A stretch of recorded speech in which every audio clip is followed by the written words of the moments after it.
दोस्तों, हम जिस समाज में रहते हैं अपने आस पड़ोस के सभी लोगों को जानते हैं, मगर हाँ नहीं जान पाते कि उनके मन के अंदर क्या चल रहा है। लेकिन हम उन्हें सही से पहचान नहीं पाते। कुछ इसी तरह की एक कहानी जो आप सबको सुना रहे हैं आज की घटना में कुछ ऐसा ही है। लगातार 5 सालों में 3 लोगों को इस दुनिया से अलविदा कर दिया जाता है। पुलिस इसकी तलाश करती रहती है लेकिन किसी का नाम या फिर किसी का सुराग भी नहीं लग रहा होता है। लेकिन एक पुलिसकर्मी की हिम्मत और उसका जुनून की वजह से यह केस जब खुलासा होता है, केस के बारे में कि आखिर कातिल जो है वह कौन है, आखिर क्यों ऐसा कर रहा है, सभी के पैर तले जमी खिसक जाती है। सो नमस्कार सबको दोस्तों, मैं जुगल किशोर आप आज एक अनोखी कहानी बताने जा रहा हूं। उम्मीद करता हूं आप दोस्तों, हम जिस समाज में रहते हैं अपने आस पड़ोस के सभी लोगों को जानते हैं, मगर हाँ नहीं जान पाते कि उनके मन के अंदर क्या चल रहा है। लेकिन हम उन्हें सही से पहचान नहीं पाते। कुछ इसी तरह की एक कहानी जो आप सबको सुना रहे हैं आज की घटना में कुछ ऐसा ही है। लगातार 5 सालों में 3 लोगों को इस दुनिया से अलविदा कर दिया जाता है। पुलिस इसकी तलाश करती रहती है लेकिन किसी का नाम या फिर किसी का सुराग भी नहीं लग रहा होता है। लेकिन एक पुलिसकर्मी की हिम्मत और उसका जुनून की वजह से यह केस जब खुलासा होता है, केस के बारे में कि आखिर कातिल जो है वह कौन है, आखिर क्यों ऐसा कर रहा है, सभी के पैर तले जमी खिसक जाती है। सो नमस्कार सबको दोस्तों, मैं जुगल किशोर आप आज एक अनोखी कहानी बताने जा रहा हूं। उम्मीद करता हूं आपको पसंद आएगी। चैनल को सब्सक्राइब करें और सपोर्ट करें। भी चले शुरू करते हैं। कई बार जो लोग होते हैं वे कहानियों को सोचते हैं कि फिल्मी है, लेकिन यह कहानियां जो होती है वे हमारे आसपास समाज में हो रही घटनाएं से प्रेरित होती है। यह घटना जो है महाराष्ट्र के भंडारा की है। वहीं के रहने वाली रोशनी जिसकी उम्र 45 साल थी, रोशनी का पति विनोद जिसकी उम्र 6 साल थी, वे काम से रिटायर होकर अपने घर पर ही रहा करता था। रोशनी के 3 बच्चे थे, 2 बेटा 1 बेटी, जो कि अभी पढ़ाई कर रहे होते हैं। रोशनी जो थी वह एक स्टील फैक्ट्री में काम किया करती थी। रोजमर्रा की जिंदगी की तरह वह अपने काम से लौटती है। वह सभी में घर में पहुंचने के साथ अपने पति अपने बच्चों के साथ बैठकर बातचीत करती है, खाना पीना खाती है और रात के करीब 10 बजने पर बस सोने के लिए अपने कमरे में चली जाती है। और करीब रात के 2 बजते हैं, अचानक से कुछ खटपट होती है तो वह सोचती है कि शायद घर में कोई बिल्ली आई होगी, इस कारण से किचन में आवाज हो रहा है। वे बिस्तर से निकल कर देखती है और किचन की तरफ चली जाती है। जैसे ही किचन में पहुंचती है कि देखती है किसी की परछाई है जो 0 वाट का बल्ब होता है उसके आड़ में एक व्यक्ति है, वे खड़ा है, उसकी परछाई साफ साफ दिखाई दे रही होती है। जैसे ही वे कुछ बोलने की कोशिश करती वे तुरंत एक व्यक्ति जो था वह रोशनी के मुंह पर अपने हाथ को रखता है और उसे घड़ते हुए किचन की तरफ लेकर चला जाता है और रूम का जो दरवाजा होता है जिसमें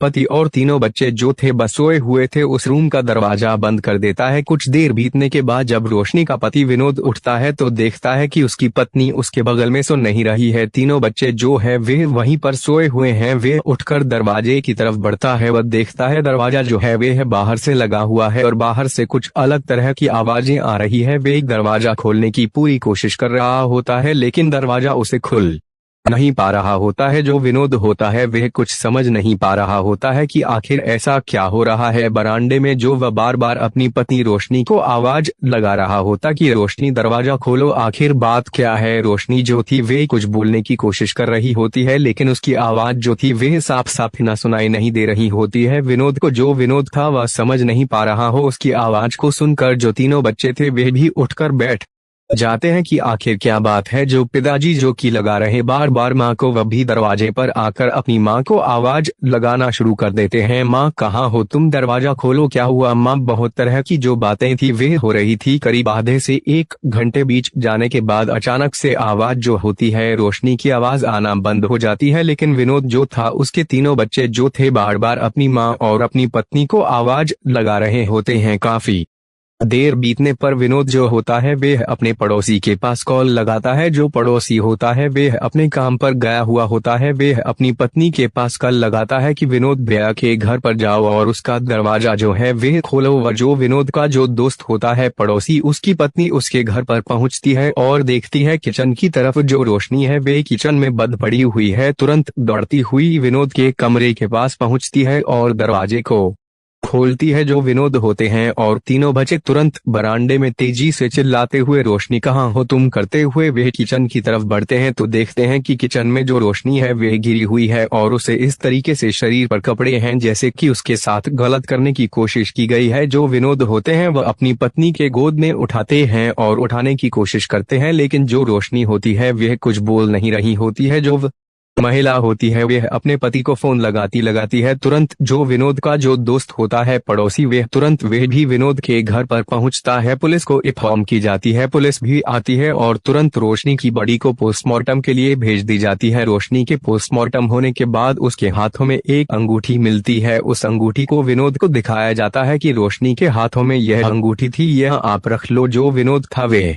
देखता है कि अंगूठी कभी रोशनी को खरीद कर दिया ही नहीं। जो विनोद था वह पुलिस वालों को कहता है कि ना ही उसकी पत्नी कभी यह अंगूठी पहनी है और ना वह खरीद कर दिया है। अगर वह खुद से भी खरीदती तो वह उसे जरूर बताती। पुलिसकर्मी जो थे वह कुछ समझ नहीं पा रहे होते हैं। वह आसपास के लोगों से पूछताछ करते हैं कि कोई आने जाने वाले को देखा हो, लेकिन कोई भी कुछ भी बताने को तैयार नहीं हो रहा था। उस घर में सी कैमरा भी लगा हुआ नहीं था, ना ही आसपास सी कैमरा कोई था। पुलिस तलाश करती हुई रहती है, लेकिन जो घर में चोर घुसे थे उन सब का एक भी सुराग नहीं मिल रहा होता है। धीरे धीरे समय गुजरता है। रोशनी का विनोद अपने तीनों बच्चों के साथ अपनी पहले की जिंदगी तरह खुशी से जीने लगते हैं और करीब 2 साल गुजर जाने के बाद उसी मोहल्ले में उसी तरीके से फिर से वही चीज दोहराई जाती है। घर में घुसता है और एक 19 साल की लड़की जिसका नाम काव्या होता है उसके साथ इसी तरीके से किया जाता है। वे अपने छत पर बेलकॉनी में सोई हुई होती है और 3 लोग उसके घर में आते हैं जो कि काव्या का भाई था। वह बगल में ही सोया हुआ था। वह उठने की कोशिश करता है, अपनी बहन को बचाने की कोशिश करता है, लेकिन तीनों लोग जो होते हैं वे काव्या के भाई को वह के पास के पिलर में बांध देते हैं और काव्या के साथ गलत संबंध बनाते हैं और उसके बाद उसे इस दुनिया से अलविदा कर देते हैं और उसके हाथों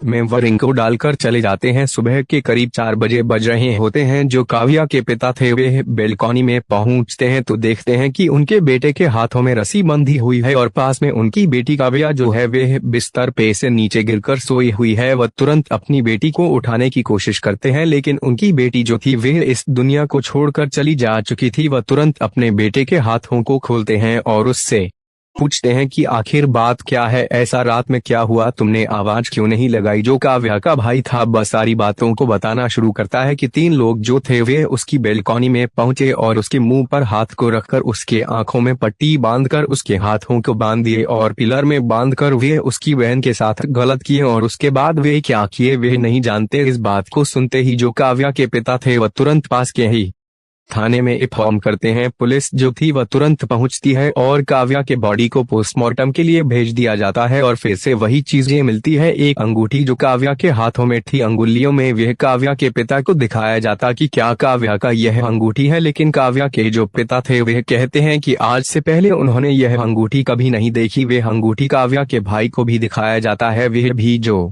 काव्या का भाई था वह भी बताता है कि आज से पहले वे भी कभी उस अपनी बहन के हाथों में वे अंगूठी कभी नहीं देखा। पुलिस जो थी वह कुछ समझ नहीं पा रही होती है। उसी बीच में एक पुलिसकर्मी जो था वह कहता कि आज से करीब 2 साल पहले इसी मोहल्ले के तीसरी बिल्डिंग के 4थे फ्लोर पर जो रहने वाले विनोद हैं उनकी पत्नी के साथ बिल्कुल इसी पैटर्न से हुआ था। उसके हाथों में भी यही अंगूठी थी। इस बात को सुनकर पुलिसकर्मी जो थे वे समझ जाते हैं कि जो भी लोग हैं वह दोनों का कत्ल जो है वे एक ही व्यक्ति किया है। चाहे जो भी हो, पुलिस जो थी वह जांच पड़ताल करना शुरू कर देती है। समय जिसे से बीत रहा होता है, आसपास के घर के जो लोग थे वह अपने अपने गेट पर और छज्जे पर से कैमरा लगा चुके थे। उन सभी कैमरों को चेक किया जाता है। उसमें 3 लोग जो थे वे दिखाई पड़ रहे थे कि एक मोटरसाइकिल पर वह 3 लोग आए और नीचे ग्राउंड में लगाकर वह रस्सी को फेंक कर वह छज्जे पर चले गए और उसके बाद यह जो कांड हुआ वे किए और उसके बाद वे तीनों उसी रस्सी के सहारे नीचे उतरे और वे वहां से चले गए। पुलिस जो थी वे उस मोटरसाइकिल के नंबर को किसी तरह से देखती है, उसे जूम करती है हर तरीके से जो कि पुख्ता हो जाए कि हाँ वह उसका उससे 3 लोग जो थे वे आए थे। उस मोटरसाइकिल का जो नंबर था वह क्या था। जब पूरी तरीके से विश्वास हो जाता है, कंफर्म हो जाता है, तो पुलिस जो थी वह तुरंत आरटीओ से उस नंबर का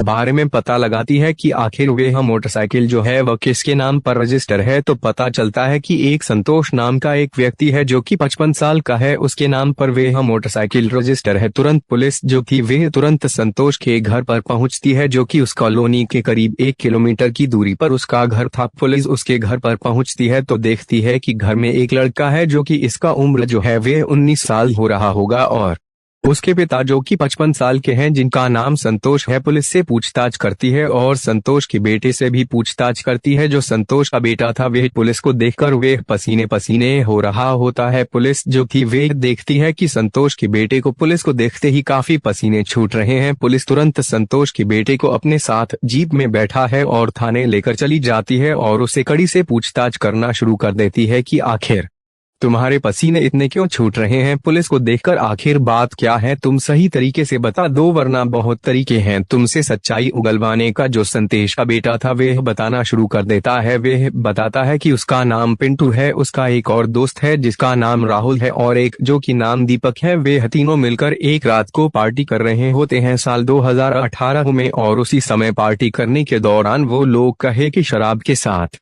कुछ और एंजॉयमेंट होनी चाहिए। यही चीजें सोचकर हम लोगों ने सोचा कि क्यों न किसी के घर जाना चाहिए। इस बात को हम लोग सोच ही रहे होते हैं, तभी वहीं से जो विनोद की पत्नी थी बगल की कॉलोनी वाली वे पार हो रही थी। उसे देखकर हम लोगों ने प्लानिंग किया कि क्यों ना आज रात इसके घर पर ही जाना चाहिए। जब वह अपने घर चली गई हम लोगों ने सारी प्लानिंग कर ली। उसके बाद उसके घर पर किसी तरीके से हम लोग पहुंच गए। रस्सी को फेंक कर उसी के सहारे हम लोग गए और किचन में पहुंचने के बाद कुछ आवाज गलती से हुई जिसके कारण रोशनी जो थी वे किचन में पहुंची। हम लोग को मौका मिल गया और दरवाजे को बंद कर रोशनी के साथ हम लोग तीनों ने संबंध बनाया और उसे इस दुनिया से अलविदा कर रस्सी के सहारे उतरकर हम लोग वापस चले आए। और फिर कुछ दिनों बाद ही फिर एक साथ हम लोग तीनों मिलकर जब गाँव चले से वापस आए तो फिर हम लोगों ने शराब पिया और फिर हम लोग ने वही सके आजमाए कि पहले कुछ नहीं हुआ तो फिर अब क्या होगा। फिर काव्या के घर पर जो कि अक्सर यहाँ से आया जाया करते थी उसे देखकर हम लोग का दिल जो था वे उस पर आता तो था, लेकिन गरीब होने की वजह से हम लोगों ने कभी उसे प्रपोज नहीं किया और प्लानिंग कर उसके घर में गया और उसके भाई के हाथों को बांधकर उसके साथ हम तीनों ने संबंध बनाया और उसे इस दुनिया से अलविदा कर हम लोगों ने नीचे रस्सी के सहारे उतर अपने